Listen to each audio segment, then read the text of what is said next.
Good evening and welcome to Poland Daily. I'm Nicholas Richardson and this is the news. As the Russian aggression against Ukraine continues, Polish politicians are busy infighting. This time the dispute is over the German proposal to transfer 2 batteries of Patriot missile launchers to Poland. The offer was published on Twitter last week and the Polish Minister of Defence suggested that Berlin would be better arming Ukraine. The opposition was furious and made accusations of treason. Antoni Macierewicz, a member of parliament and a veteran of Polish politics, thinks that Germans are seeking a propaganda advantage. Łukasz Zmuda has been investigating. According to former Minister of National Defence Antoni Macierewicz, the proposal to lend German Patriot missile launchers to Poland is most likely just a propaganda gimmick. I have the impression that this was a political game, but I would not like to make a final judgment. If Germany is serious about this, we expect them to agree to defend Ukraine.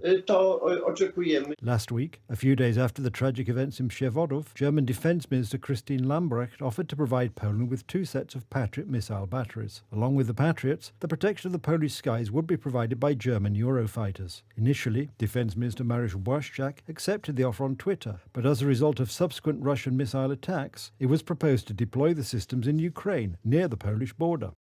Following further missile attacks by Russia, I have asked the German side that the Patriot batteries proposed to Poland be transferred to Ukraine and deployed near the western border. This will save Ukraine from further casualties and blackouts and increase security at our eastern border. Germany says the transfer of Patriots to Ukraine is impossible, pointing out that these systems cannot be deployed outside the territory of the North Atlantic Treaty Alliance.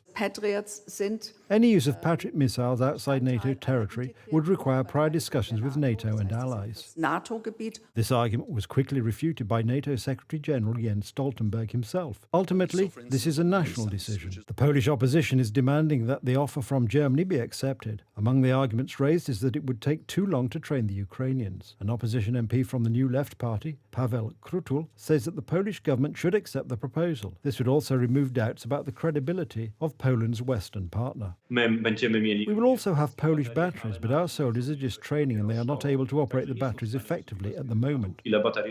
Regarding the German offer, more inaccuracies are emerging. German media are reporting that Berlin's proposal was not consulted with the Bundeswehr command and was more of a drinking game. In addition, Lambrecht did not indicate when the batteries would be handed over and in which variant. Lithuania is still waiting for the fulfillment of German promises of military support, and Poland has so far not received the German Leopard tanks that were supposed to replace the T-72 tanks transferred to Ukraine.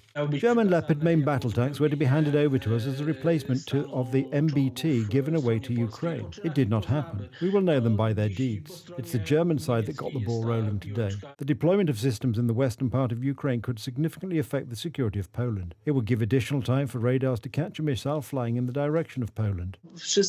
Everyone would benefit from this, Ukraine, and I think Germany will be better perceived. I don't understand why these Germans are juggling something all the time.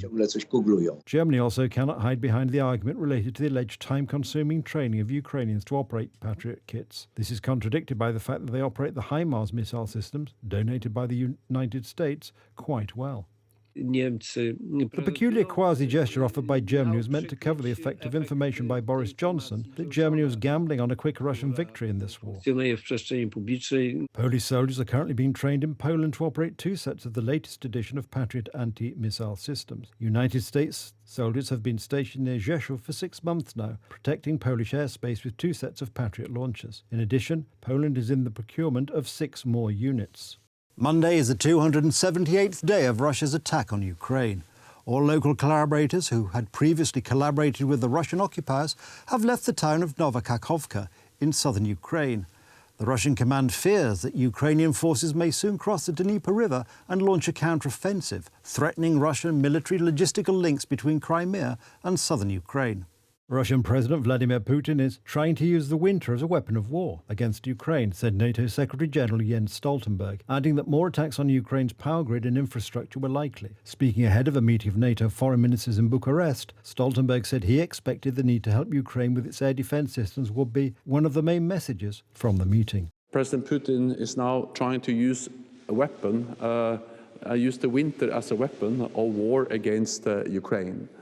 And this is horrific, and we need to be prepared for more attacks. That's the reason why NATO allies have stepped up their support to Ukraine. Allies are providing advanced air defense systems and different systems that can both address the threats that are represented by the different types of drones, but also cruise and ballistic missiles.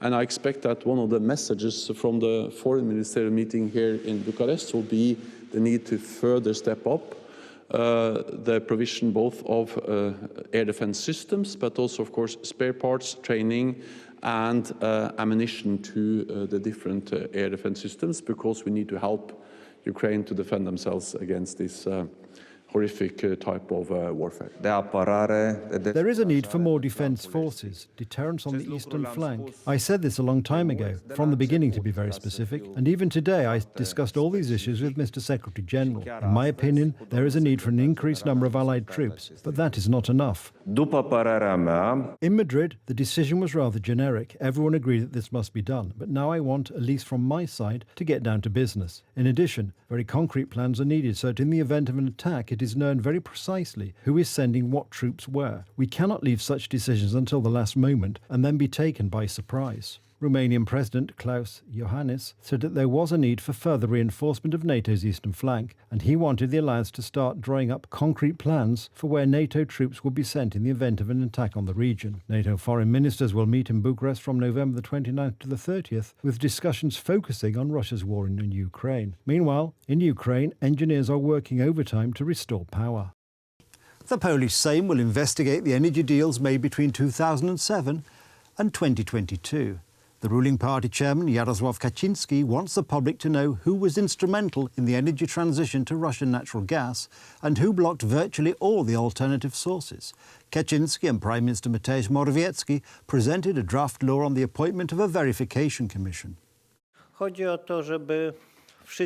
We want to present to the public all aspects of this very important topic that is not only important to the past, but also very much affects our future. If there will be the need to pursue any consequences for this, we should be able to act. Political campaigns waged now cannot be isolated from facts and truth. Unfortunately, too many times this is the case in Poland. And I think that this Commission's work should limit that to a large extent.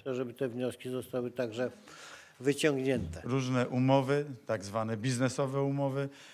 Various agreements, so-called business deals, were in fact written in blood. Therefore, we had whole industries paralyzed by Russia. Even earlier, Russia sent us such signals by tapping off the natural gas flow to Europe. But despite that, Europe made itself more and more dependent on Russia, just like a heavy drug user. And here we had many Polish politicians who supported that. We need this to be explained, and there is nothing we want to hide. So all the influence of Russia and Russian agents over Polish politics and business should be thoroughly investigated. This is the call of Poland's security. That's the news. Thank you for watching. Stay with us for the weather, Poland Daily Business and more programmes. But from me, it's have a good night and a better tomorrow.